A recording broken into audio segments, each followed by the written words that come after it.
Gabby, I'm a master's student in the Faculty of Phys Ed and Rec. So I'd like to thank you for inviting me. Patrick invited me, and he was been in my one of my ethno classes. So I love your topic, and I love Halloween. So I think this theme will kind of be very fitting. So in terms of black metal and darkness, I'm going to be covering two topics: Satanism and depression. Which are two concepts of darkness that are embodied in black metal music. With Satanism and depression, usually it's seen in a very harmful and negative light in terms of analysis, so I'm going to dig a little bit deeper and kind of demonstrate the multidimensional aspects of black metal and the nuances that are rarely explored. Okay, so here are just two quotes that will frame the presentation in terms of contextualizing darkness in heavy metal culture. Can you read that? Yes? It's okay, keep going. Okay. Okay. Did everyone read it? Yes? Awesome. I wish I knew where the last one was. I found it on Think Exist, but it didn't have a name. Okay, so I did some research on Metal Archives, which is usually where I get most of my information on heavy metal music. So there was over 12,000 results for album titles that contain the word darkness, 2,000 results for band names that have darkness in it, 7,000 search results for song titles, and 2,900 results for darkness in lyrical themes. So obviously darkness is very, very prevalent in heavy metal and is represented in all subgenres.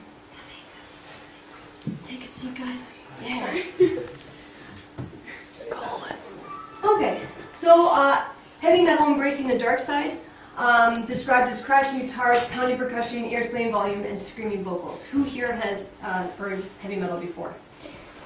Awesome. Usually when I present this, everyone's like, is that like Scorpions or something? I'm like, close enough, close enough. So what distinguishes heavy metal music apart from other musical genres is its lyrical content. And obviously it embraces and plays with darker states of human existence and humanity. So they talk about violence, war, anger, death, and tragedy. And it's not a monolithic entity. It's kind of this large umbrella where there's tons of branches, and that's where kind of extreme metal is positioned. And they have their own philosophies, values, and characteristics. So obviously, darkness is represented in all subgenres, you know, with the title Dark Angel, Black Witchery, Bloodbath. And it the band that really put the dark themes to the forefront was Black Sabbath. So, considered the first heavy metal and the first doom metal band. Their lyrical content definitely dealt with darker issues than most conventional rock at the time, and they were kind of a politically and musically resistant to kind of the folk hippie movement that was going on in the 60s. And actually, how they got their name, they were previously called Earth, and I guess they went along with the name for a couple of years, and the rehearsal space was right across from a movie theater.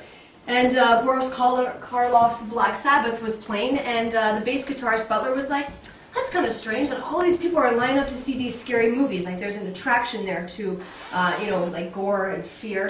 And so, and then Ozzy at the time was writing these lyrics for the song Black Sabbath, and so they changed their name to Black Sabbath, and they kind of dealt with horror-themed lyrics and the occult. In Birmingham, and Ozzy Osbourne, known as the Prince of Darkness, ripping the heads off bats and whatnot. You can't understand him now, but that is okay. Okay, so I'm just going to play you probably have all heard this song, but this kind of accentuates the sound at the time and how they were kind of reactionary.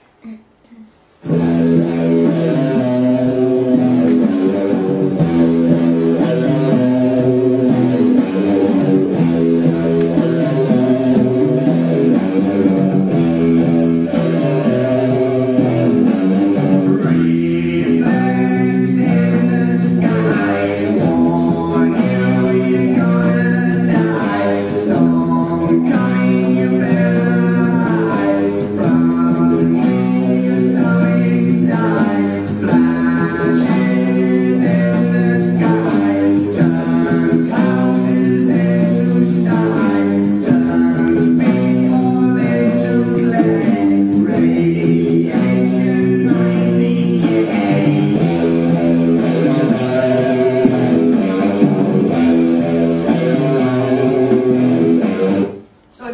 down-tuned guitars. They also were really known for using the tritone, which is considered the devil's interval.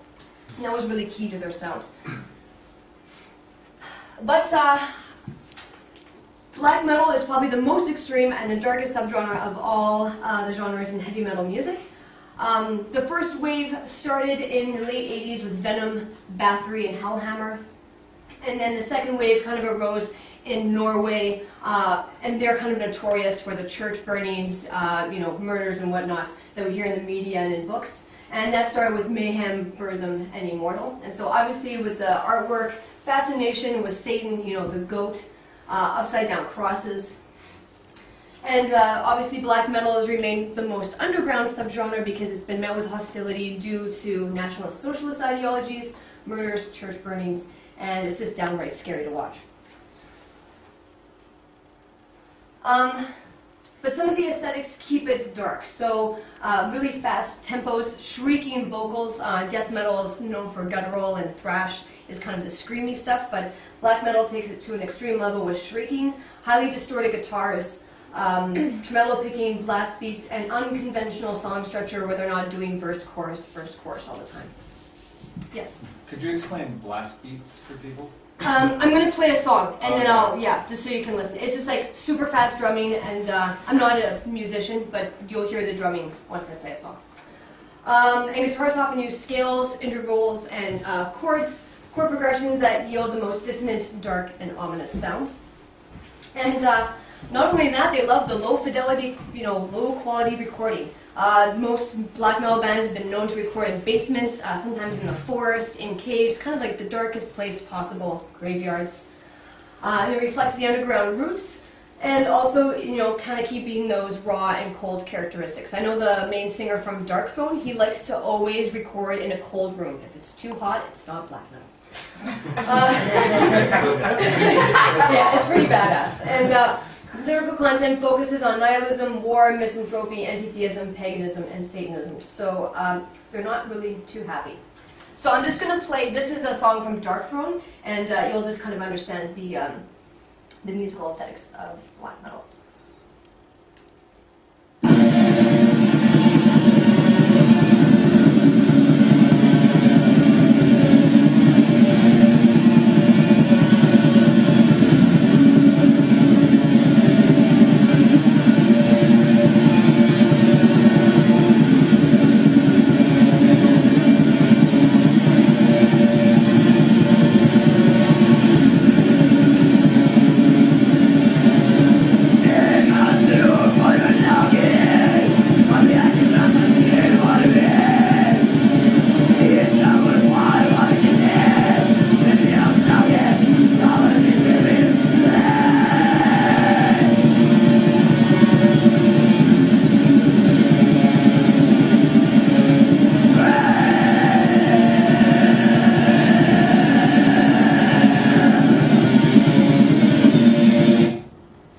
The blast beats, just like the constant drumming, really, really fast. I really admire black metal drummers because it's crazy the amount of speed that they play it.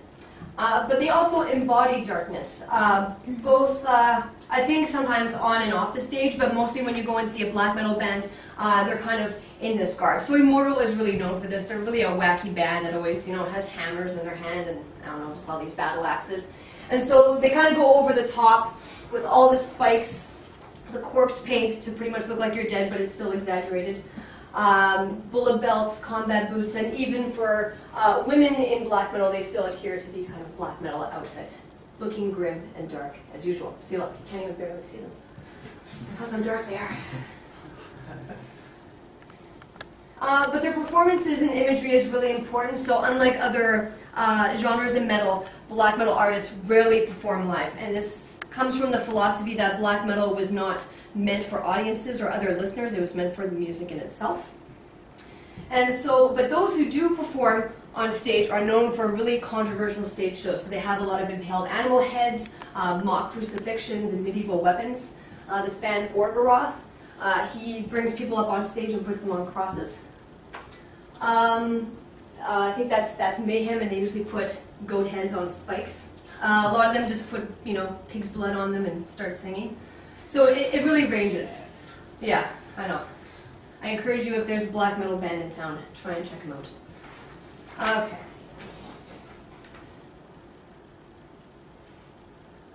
Okay, so usually when people think of black metal, they think of Satanism. And Satanism takes on a lot of different meanings for different bands. So I just kind of brought some imagery here. Most of the representations are in the artwork, but a lot of it is lyrical based as well.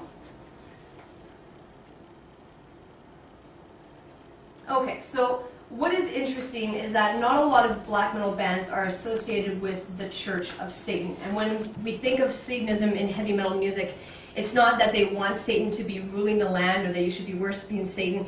It's a lot of it's for entertainment's sake and also for shock value. So it really, black metal came from the punk movement and also from shock rock as well. So it's usually a symbol of man's lustful nature and true potential that has been repressed by Christian civilization, and this is also represented in the Satanic Bible, which some bands kind of abide by.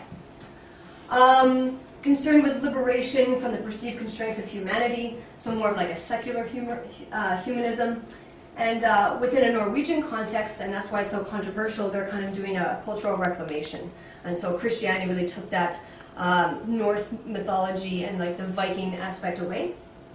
And again, symbol of power, misanthropy, freedom, critical thinking, and radical individualism. So you can be who you are, you don't need to submit to a higher power. You think for yourself, and you can be critical of your surroundings.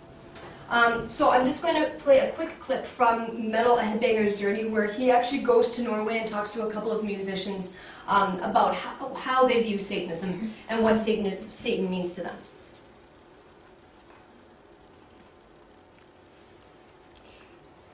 I satanistmiljøet I Oslo det nå frykt for nye drap etter drapet på den 25 år. Bard Vikernes, the most notorious metal musician of all time, was implicated in a series of arsons that destroyed some of Norway's most treasured historic churches in the early 90s. He was also convicted for murdering a fellow black metal musician and is now serving a life sentence. Jorn Tunsberg helped Vard burn down the Osana church. He served his time and was recently released from prison. We did meet with Rolf Rasmussen, the minister of the Osana Church, and interviewed him. Okay.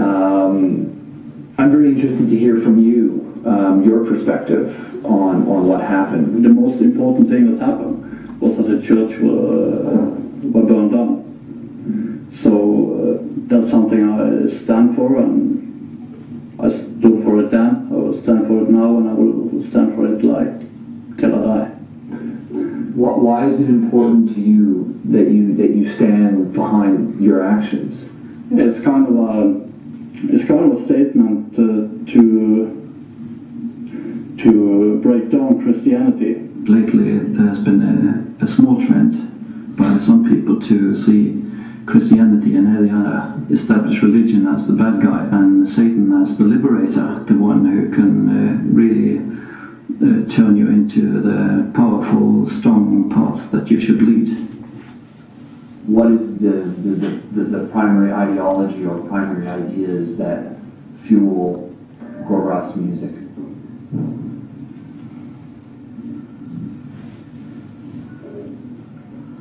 Satan.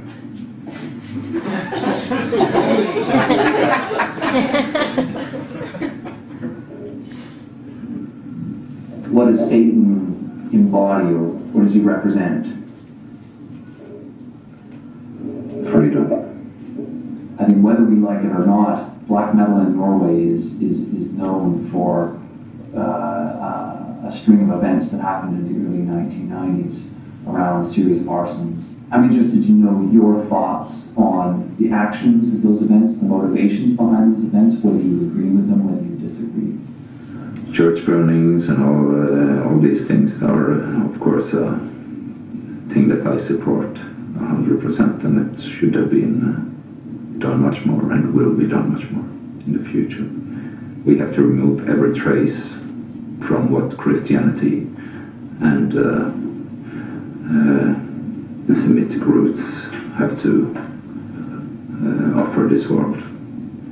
Satanism is freedom for the individual to grow, to become the Superman. Every man who's born